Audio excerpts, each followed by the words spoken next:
Selamat pagi anak-anak. Bertemu lagi dengan saya di channel Tanya Bu Guru. Video saya kali ini kita akan membahas mengenai biogeokimia. Untuk selanjutnya jangan lupa ya dukungannya melalui like, subscribe, dan komen supaya channel ini terus berkembang. Terima kasih. Selamat belajar.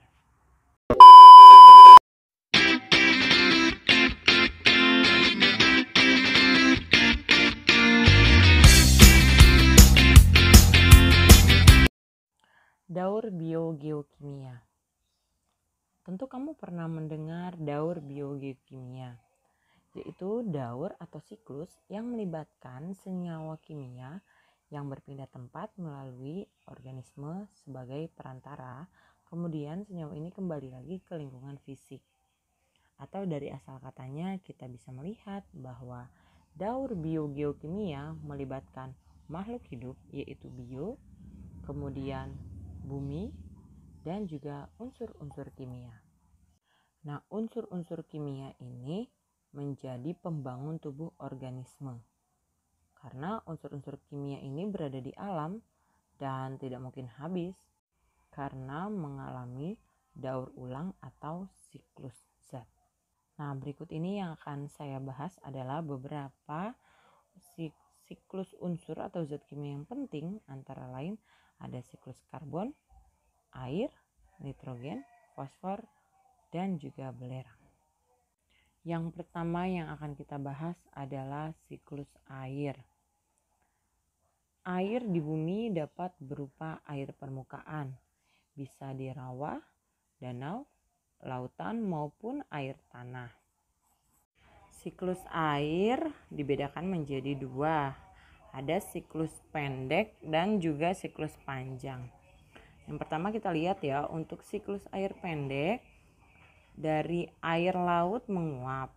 Uap air di udara menjadi dingin, mengalami kondensasi, menjadi titik-titik air dan jatuh sebagai hujan.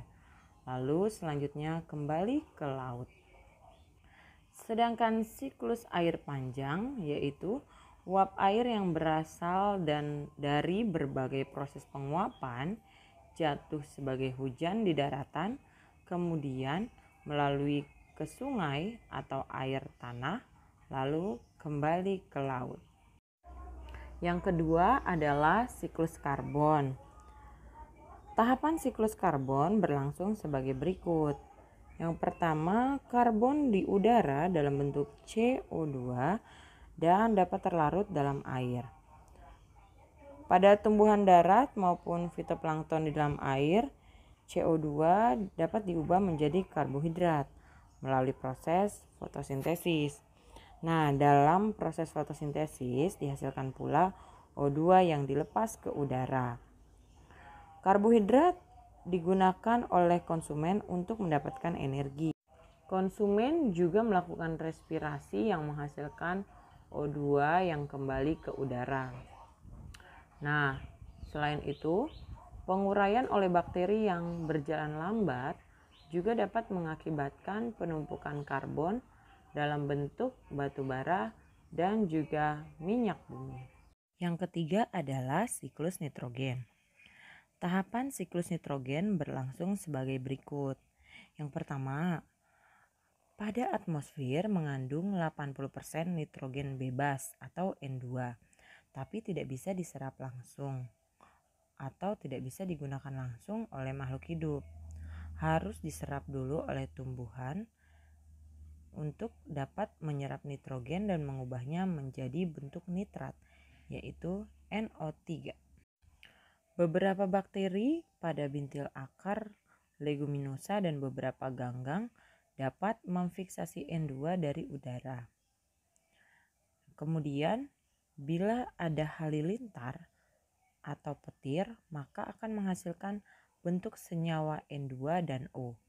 Nah, senyawa tersebut akan terbawa air hujan berupa nitrat dan nitrit. Mikroorganisme mengurai bangkai dan kotoran menjadi amonium.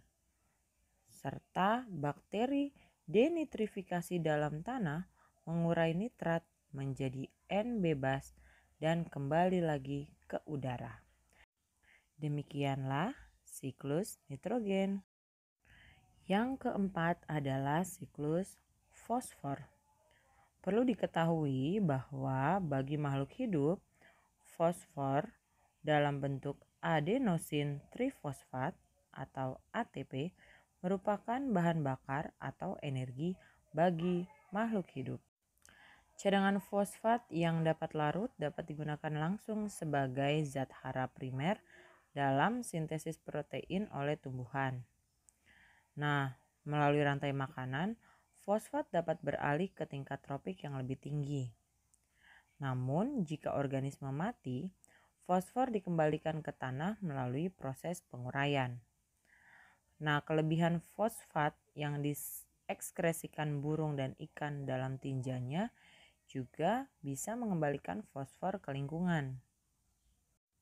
Guano atau deposit kotoran burung juga merupakan akumulasi fosfor yang dikembalikan ke daratan. Demikianlah siklus fosfor. Yang terakhir adalah daur sulfur. Sulfur atau belerang terdapat dalam bentuk sulfat anorganik. Nah, sulfur direduksi oleh bakteri menjadi sulfida dan kadang-kadang terdapat juga dalam bentuk sulfur dioksida atau hidrogen sulfida. Hidrogen sulfida ini seringkali bersifat mematikan makhluk hidup di perairan. Pada umumnya dihasilkan dari penguraian bahan organik yang mati. Nah, ion sulfat kemudian diserap oleh tumbuhan dan diubah menjadi protein. Namun jika jaringan tumbuhan atau hewan mati akan mengalami penguraian. Beberapa jenis bakteri yang dapat mengoksidasi hidrogen sulfida menjadi sulfat kembali. Sementara besi atau Fe dalam sedimen bereaksi dengan sulfida akan membentuk ferrosulfida yang mengendap. Demikianlah pembahasan tentang daur biogeokimia, beberapa siklus yang sudah dibahas.